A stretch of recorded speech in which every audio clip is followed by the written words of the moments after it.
Hello everyone, my name is Rahul Tanwar and I am associated with JSBA Consulting Private Limited. Today I'm going to discuss with you about import-export code. तो क्या होता है import-export code, किसको ज़रूरत है import-export code को obtain करने की, क्या-क्या डॉक्यूमेंट्स हमको चाहिए होंगे अगर हम इसके लिए अप्लाई करना चाहते हैं तो और क्या पूरा प्रोसीजर है फॉर्म फिल करने का इसको अप्लाई करने के लिए, वो हम आज डिस्कस करेंगे। सबसे पहले देखते हैं कि import-export code होता क्या है। तो ये एक रजिस्ट्रेशन नंबर की तरह है किसी इंपोर्टर के लिए या फिर किसी एक्सपोर्टर के लिए। 10 डिजिट का अल्फान्यूमेरिक नंबर है, बिल्कुल आपके पैन की तरह। एप्लीकेशन आपको भरनी पड़ेगी www.dgft.gov.in पे। इसके बाद रिक्वायरमेंट्स ऑफ आईसी, तो किस किस को जरूरत पड़ती है और कहाँ कहाँ जरूरत पड़ती है।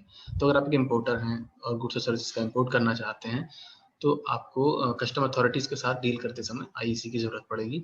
सिमिलरली एक एक्सपोर्टर को गुड्स और सर्विसेज का एक्सपोर्ट करते समय इसकी जरूरत पड़ती है। जब आप एक इंपोर्टर हैं या एक्सपोर्टर हैं और भारत से बाहर पैसा भेजना चाहते हैं या फिर बाहर से भारत में पैसा मंगाना चाहते हैं फॉरेन करेंसी में, तो फिर उस समय भी आपका बैंक आपसे आईसी की डिमांड करेगा। प्री रिक्विजिट्स फॉर आईसी, तो कौन कौन से डॉक्यूमेंट्स हैं जो आपको पहले से तैयार रखने पड़ेंगे अगर आप इस फॉर्म के लिए अप्लाई करना चाहते हैं तो सबसे पहले एक एस्टेब्लिशमेंट प्रूफ अपनी एंटिटी के लिए। तो आपकी एंटिटी, जैसे कि अगर आप किसी कंपनी की तरह काम करते हैं या फिर पार्टनरशिप की तरह काम करते हैं तो आपको एक प्रूफ देना होगा कि हमारी जो एंटिटी है वो एग्जिस्ट करती है। तो उसके लिए सर्टिफिकेट ऑफ इनकॉर्पोरेशन चलेगा, कंपनी के लिए, पार्टनरशिप के लिए चलेगी डीड। एक एड्रेस प्रूफ, आपकी एंटिटी कहाँ सिचुएटेड है, उसके लिए आपके एंटिटी का टेलीफोन बिल या इलेक्ट्रिसिटी बिल जो कि आपकी एंटिटी के नाम में होना चाहिए वो एक्सेप्टेबल होगा। जब अपनी बैंकिंग डिटेल्स देंगे तो आपसे एक पीडीएफ डॉक्यूमेंट के तौर पे कैंसिल्ड चेक या फिर बैंक सर्टिफिकेट, दोनों में से एक आपको अपलोड करना पड़ेगा अपने बैंक अकाउंट का प्रूफ देने के लिए। आखिर में आपको जरूरत होगी एक क्लास 2 या क्लास 3 के डीएससी की, या फिर अगर आपके पास आधार वर्चुअल आईडी है और आधार लिंक मोबाइल नंबर अवेलेबल है तो आप उसके थ्रू भी इस फॉर्म को साइन कर पाएंगे। इस फॉर्म को साइन करने की जरूरत पड़ती है बिल्कुल आखिर में, जो कि मैं आपको आगे आके बताऊंगा। पहला स्टेप है कि आप अपने किसी ब्राउजर में www.dgft.gov.in ये लिंक जो है इसको टाइप करेंगे और जो होम पेज खुलेगा डीजीएफटी की वेबसाइट का वो कुछ इस तरीके का होगा। यहाँ पे आप स्टेप 2 में लॉगिन, जो कि टॉप राइट में अवेलेबल है यहाँ पे ऑप्शन, यहाँ पे क्लिक करेंगे। इस पे क्लिक करने के बाद एक ऐसा पॉपअप जो है वो दिखाई देगा, लॉगिन और रजिस्टर टैब, जिसमें लॉगिन के लिए भी ऑप्शन होगा और रजिस्ट्रेशन के लिए भी। अब क्योंकि आप एक न्यू यूजर हैं, पहली बार आए हैं, तो आपको एक न्यू यूजर की तरह रजिस्टर करना पड़ेगा, तो आपको रजिस्टर वाले सेक्शन पे जाना पड़ेगा। यहाँ पे बहुत बेसिक डिटेल्स आपसे मांगी जाएंगी, यहाँ पे आप बेसिक डिटेल्स भर देंगे और जरूरी नहीं है कि आप यहाँ पे एंटिटी से रिलेटेड कुछ डिटेल्स भरेंगे। जो ईमेल आईडी वगैरह आप यूज करना चाहते हैं वो आप पर्सनल भी किसी एम्प्लॉय की वगैरह की जो कि एंटिटी के साथ है उसकी यूज कर सकते हैं। रजिस्ट्रेशन के लिए आपको एंटिटी के इन्फॉर्मेशन या फिर डायरेक्टर या पार्टनर्स के इन्फॉर्मेशन देने की जरूरत नहीं है, रजिस्ट्रेशन आप नॉर्मली कर सकते हैं। यहाँ पे जो पहला ऑप्शन है जहाँ पे आपसे पूछा जाएगा रजिस्टर यूजर एज, इसमें क्योंकि आप अप्लाई कर रहे हैं एज किसी इंपोर्टर या एक्सपोर्टर के लिए तो आप चूज करेंगे रजिस्टर एज इंपोर्टर एक्सपोर्टर। ये जो ड्रॉप डाउन है आप इसको स्क्रॉल करेंगे तो नीचे ऑप्शन आएगा इंपोर्टर एक्सपोर्टर, उसको आप सिलेक्ट करेंगे। ये करने के बाद आप सेंड ओटीपी पे क्लिक करेंगे। नेक्स्ट, क्योंकि अब आपने सेंड ओटीपी पे क्लिक किया तो आपके पास दो सेपरेट ओटीपीज आएंगे, एक ईमेल पे और एक फोन नंबर पे। तो आप उन दोनों ओटीपीज को जो कि अलग अलग होंगे, ईमेल वाले को यहाँ पे और ओटीपी मोबाइल नंबर वाले को यहाँ पे फिल करेंगे। फिर आप रजिस्टर पे क्लिक करेंगे और आपका सक्सेसफुली रजिस्ट्रेशन हो जाएगा। स्टेप 6 में आपको अपने ईमेल आईडी को रेफर करना होगा, क्योंकि जो ईमेल आईडी आपने प्रीवियस स्टेप में प्रोवाइड की है उस पे आपका यूजर नेम और एक पासवर्ड आएगा। यूजर नेम आपकी ईमेल आईडी ही होगी लेकिन पासवर्ड आपको बना के दिया जाएगा। इसके बाद स्टेप 7 में आपको फिर से एक बार लॉगिन करना है। ऊपर यहाँ पे टॉप राइट में लॉगिन पे क्लिक करेंगे, फिर से ये टैब दिखेगा। अब क्योंकि आप रजिस्टर कर चुके हैं तो इस बार आप यहाँ पे लॉगिन सेक्शन पे क्लिक करेंगे और आप लॉगिन करेंगे with your user name and password, जो कि आपके ईमेल आईडी पे भेजा गया है प्रीवियस स्टेप में। जब आप सक्सेसफुली लॉगिन कर लेंगे तो it will ask you to create a new password for yourself. तो जो पासवर्ड पहले था वो खुद बन के आया था डिपार्टमेंट की तरफ से, डीजीएफटी की तरफ से आपके ईमेल पे, आपको उसको बदलने के लिए बोला जाएगा। तो आप सबसे पहले अपना वो ओल्ड पासवर्ड डालेंगे ईमेल पे जो आया है और एक नया पासवर्ड आपको 2 बार डालना पड़ेगा अपनी पसंद का। जब आप पासवर्ड अपना चेंज कर लेंगे तो फिर से एक आखिरी बार आपसे बोला जाएगा कि आप लॉगिन करिए। लॉगिन करने का प्रोसेस सेम है, आपको यहाँ पे जाना है, टॉप राइट पे लॉगिन पे क्लिक करना है और लॉगिन सेक्शन में आपको यूजर नेम जो कि आपकी ईमेल आईडी है और पासवर्ड जो कि आपने नया बनाया है उसके साथ आप लॉगिन करेंगे। जब आप लॉगिन कर लेंगे तो फिर आपका डैशबोर्ड आपके नाम के साथ कुछ इस तरीके का दिखाई देगा। जैसे मेरे केस में राहुल डैशबोर्ड दिख रहा है, मैंने अपने नाम से जो है वो यूजर रजिस्टर किया था इसलिए। तो आपका यहाँ पे डैशबोर्ड ऐसा दिखेगा। इसके बाद क्योंकि आप अप्लाई करना चाहते हैं आईईसी के लिए, तो ये सबसे पहला आपका ये ऑप्शन यहाँ पे दिख रहा है अप्लाई आईईसी, आप इस पर क्लिक करेंगे। इसके बाद आपकी स्क्रीन कुछ इस तरीके की दिखेगी और यहाँ पे नीचे डाउन लेफ्ट में आपके डैशबोर्ड के आपको एक ऑप्शन दिखेगा स्टार्ट फ्रेश एप्लीकेशन। तो क्योंकि आप एक फ्रेश एप्लीकेशन देना चाह रहे हैं आईईसी के लिए, तो आप यहाँ पे क्लिक करेंगे।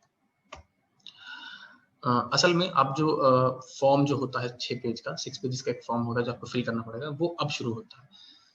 तो वो कुछ फॉर्म आपको ऐसा दिखेगा, आप देख सकते हैं यहाँ पे 6 पेज है, 1 2 3 4 5 6, ये पहला पेज है। देखते हैं पहला पेज आपसे कैसी इन्फॉर्मेशन मांगता है। So the first page will ask for general information like person applying, तो आप किसके लिए अप्लाई कर रहे हैं, प्रोप्राइटर के लिए, पार्टनरशिप के लिए, कंपनी के लिए, वो आपसे ऐसी डिटेल्स मांगेगा। पेन नंबर मांगेगा, सिन मांगेगा in case of company, LLPIN in case of limited liability partnership, GSTIN और कुछ बेसिक डिटेल्स होंगे जो आपसे मांगी जाएंगी। ये पहला पेज भरते समय आप कुछ बातों का ख्याल रखेंगे, जैसे कि you have to provide email phone number of your business here, the email and phone number used to register can be different than this. तो जब आपने रजिस्टर किया था तो वहां पे आपने जो ईमेल आईडी या फोन नंबर डाला होगा वो डिफरेंट हो सकता है, लेकिन यहाँ पे आपको जो डिटेल्स देनी है वो आपकी एंटिटी की देनी है, अपने बिजनेस रिलेटेड देनी है। तो ये बात याद रखिएगा। इस पेज पे आपको 2 डॉक्यूमेंट्स अपलोड करने के लिए बोला जाएगा। सबसे पहला डॉक्यूमेंट आपको यहाँ पे नीचे बोला जाएगा कि आप एंटिटी का प्रूफ दीजिए, वही आप कंपनी है तो सीओआई, पार्टनरशिप है तो आपको अपनी डीड जो है वो एग्जिस्टेंस के प्रूफ के तौर पे यहाँ पे अपलोड करनी पड़ेगी पीडीएफ डॉक्यूमेंट में।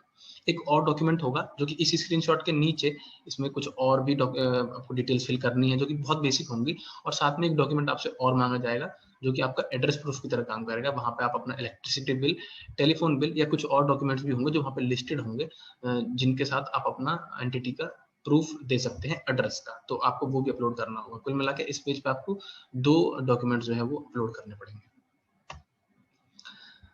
हर पेज के आखिर में आपको क्लिक करना होगा click on save and next. Her page के यहाँ पे राइट डाउन में एक ऑप्शन होगा click on save and next, आपको हर पेज पे वो क्लिक करना होगा, आपका पेज वो है वो सेव हो जाएगा और नेक्स्ट पेज खुल जाएगा। जब आप क्लिक कर देंगे तो अगला पेज खुलेगा। Second page of the form will appear, it will ask for details of personal information of those managing the businesses like proprietor और partner और director etc। तो इस पेज पे आपसे जो इन्फॉर्मेशन मांगी जाएगी वो बिजनेस जो मैनेज करते हैं जैसे कि प्रोप्राइटर है या फिर पार्टनर है या फिर डायरेक्टर है, उनकी डिटेल्स मांगी जाएगी। तो बहुत बेसिक डिटेल्स होगी, आप उसको आराम से भरा पाएंगे। जो बात इस वाले पेज पे ध्यान रखने वाली है वो ये है कि अगर आप कंपनी के लिए अप्लाई कर रहे हैं तो it will automatically fetch the details of directors from MCA portal through SIN provided in previous step। तो क्योंकि पिछले स्टेप में आपने SIN प्रोवाइड किया था तो उससे क्या होगा कि वो MCA पोर्टल से डायरेक्टली डायरेक्टर्स की डिटेल्स को अपने आप फेच कर लेगा, और ये जो डिटेल्स होंगी will appear below the form. वो फॉर्म इस स्क्रीनशॉट के नीचे, फॉर्म के नीचे आपको वो डायरेक्टर्स की डिटेल जो है वो दिखाई देंगी। आपको वहीं से उसको चूज करना है और एडिट करना है। कुछ डिटेल्स उसमें प्री फिल्ड आएंगी, जब आप एडिट के लिए चुनेंगे तो आपको दिखेगा कुछ डिटेल्स वहाँ पे प्री फिल्ड है और कुछ डिटेल्स वहाँ पे प्री फिल्ड नहीं है, जैसे कि फादर्स नेम होगा, एड्रेस वगैरह होगा, वो आप खुद से डालेंगे। आप कंपनी के केस में नया ऐड नहीं करेंगे। अगर नीचे डायरेक्टर्स की इन्फॉर्मेशन आ रही है तो आप उनको वहीं से एडिट करेंगे और फिर उसके बाद सेव एंड नेक्स्ट पे क्लिक करेंगे। ये आपका तीसरा पेज खुल जाएगा। ये आपसे बैंकिंग डिटेल्स आपकी एंटिटी के लिए मांगेगा। आप ऐड कर सकते हैं multiple bank accounts, but you have to choose at least one bank as primary. तो आप मल्टीपल बैंक अकाउंट चूज कर सकते हैं, ऐड कर सकते हैं, लेकिन कोई से एक को आपको एज प्राइमरी चूज करना होगा। यहाँ पे एक छोटा सा बॉक्स होगा जो आपको टिक करना होगा किसी भी बैंक अकाउंट को ऐड करते समय। अगर आप उसको प्राइमरी बनाना चाहते हैं तो यहाँ पे क्लिक करेंगे, उसके बाद ऐड पे क्लिक करेंगे आखिर में, तो वो आपका प्राइमरी बन जाएगा। अगर आप एक से ज्यादा बैंक अकाउंट डाल रहे हैं तो एक को बनाना होगा, एक को डाल रहे हैं तो ऑब्वियसली आपको एक को तो बनाना ही होगा। यहाँ पे भी आपसे एक डॉक्यूमेंट अपलोड करने के लिए कहा जाएगा और वो होगा आपके बैंक अकाउंट का प्रूफ। तो या तो आप अपना बैंक सर्टिफिकेट जो कि बैंक से आपको मिलता है, या फिर एक कैंसिल चेक जो कि मोस्ट लाइकली आपके पास रेडीली अवेलेबल होगा, उसको पीडीएफ में कन्वर्ट करके आप उसको अपलोड कर सकते हैं। then you have to click on save and next for the next page. So this is our fourth page now. So in this step you have to choose one or more areas of your probable operations. Basically आपसे यहाँ पे पूछा जा रहा है कि आप IEC apply करने के बाद import ज़्यादा करेंगे या फिर if you are planning to do import more or export more, तो आपको एक probable जो है अपना प्रेफरेंस बताना है। कोई यहाँ पे हार्ड एंड फास्ट आपसे नहीं पूछा जा रहा है कि आप क्या ही करेंगे, लेकिन प्रेफरेंस पूछी जा रही है। तो उसमें आप अगर आपको लगता है कि आप इंपोर्ट ज़्यादा करने वाले हैं तो आप इंपोर्ट को चूज कर सकते हैं। अगर आप श्योर नहीं है तो आप वो दोनों को चूज कर सकते हैं, अगर दोनों में प्लान करने का डील कर रहे हैं तो इस पेज पे सिर्फ इतना ही पूछा जाएगा आपसे। उसको चूज करने के बाद आपको सेव एंड नेक्स्ट पे फिर से क्लिक करना है और आपका फिफ्थ पेज खुल जाएगा। So the fifth page will ask for a declaration to be accepted. तो इस पेज पे आपसे कोई फॉर्म फिर कोई इन्फॉर्मेशन नहीं मांगी जा रही है। इस पेज पे सिर्फ आपसे एक डिक्लेरेशन जो है वो एक्सेप्ट करवाई जाएगी। इस पेज पे आपसे सिर्फ ये पूछा जाएगा कि आपकी एंटिटी ने कोई कॉन्ट्रावेंशन तो नहीं किया है अंडर सम स्पेसिफिक एक्ट, या डायरेक्टर्स के ऊपर कोई पेनल्टी वगैरह तो नहीं है अंडर सम स्पेसिफिक एक्ट, और कुछ कंडीशंस भी हैं जिसको पढ़ने के बाद अगर आपको लगता है कि आप सब कुछ फुलफिल करते हैं तो फिर आप यहाँ पे डाउन लेफ्ट में अपनी स्क्रीन के इस बॉक्स को टिक कर देंगे, जिससे कि आपका डिक्लेरेशन एक्सेप्ट हो जाएगा ये वाला। और इसके बिल्कुल नीचे आपको अपनी एंटिटी कहाँ पे सिचुएटेड है, जैसे कि मेरे केस में दिल्ली है तो मैंने वो प्लेस में भर दिया है। इसके बाद आप सेव एंड नेक्स्ट पे फिर से क्लिक करेंगे और ऐसे आपका आखिरी पेज जो है वो खुल जाएगा। तो ये पेज जो है वो आपको समरी दिखाएगा। इस स्क्रीनशॉट में समरी अवेलेबल नहीं है, मैंने हाइड की हुई है। तो वो नीचे काफी बड़ी एक समरी आएगी जिसमें कि आपने प्रीवियस स्टेप्स में जो भी इन्फॉर्मेशन फिल की होगी वो सारी इन्फॉर्मेशन आपको दिखाई देगी। आप उसको रीचेक कर सकते हैं। अगर आपको लग रहा है कि आपने कुछ डिटेल्स इनकरेक्ट डाल दी है तो आप उसको बैक जाके प्रीवियस पेजेस पे जाके ठीक भी कर सकते हैं। फिर आप प्रोसीड करेंगे IEC एप्लीकेशन के लिए। After rechecking the details in the last step, you will be required to sign the application through Class 2 DSC और Class 3 DSC या फिर वर्चुअल आधार आईडी के थ्रू। तो जैसे कि मैंने बताया पहले आपको कि ये फॉर्म आपको साइन करना पड़ेगा। आपने सारी इन्फॉर्मेशन अब डाल दी है। अब इस फॉर्म को साइन करने के लिए आपको या तो DSC की जरूरत पड़ेगी या फिर वर्चुअल आधार साइन और मोबाइल नंबर लिंक विद आधार की जरूरत पड़ेगी। उसके थ्रू आप इस फॉर्म को डिजिटली साइन करेंगे। साइन करने के बाद you have to click on proceed to payment option appearing on down right screen. तो स्क्रीन पे बिल्कुल नीचे जब आप साइन कर लेंगे तो ऐसा एक ऑप्शन दिखाई देगा प्रोसीड टू पेमेंट। तो आपको फाइनली वो पेमेंट 500 रुपीज की जो है वो करनी पड़ेगी। पेमेंट करने के लिए जो नॉर्मल मोड्स हैं इलेक्ट्रॉनिक वो आपके पास अवेलेबल होंगे, उनके थ्रू आप पेमेंट कर सकते हैं। After making the payment, an e-payment receipt will appear as in below screenshot। तो एक ऐसी रिसीट आपके पेमेंट करने के बाद आपको दिखाई देगी जिसको कि आप डाउनलोड कर सकते हैं या फिर प्रिंट कर सकते हैं फर्दर रेफरेंसेस के लिए। तो your application is now submitted successfully. आपकी एप्लीकेशन सबमिट हो चुकी है। You will receive your IEC on your email in next 2 days। तो कुछ ही दिनों में आपका IEC जो है वो आपके ईमेल आईडी पे आपको दे दिया जाएगा। तो ये पूरा प्रोसेस था जिसके थ्रू आप एक IEC जो है ऑब्टेन कर सकते हैं। जो डॉक्यूमेंट्स वगैरह है वो मैंने सब आपको बताया, कहाँ आपको कैसे फिल करने हैं। आई होप ये वीडियो आपको पसंद आया।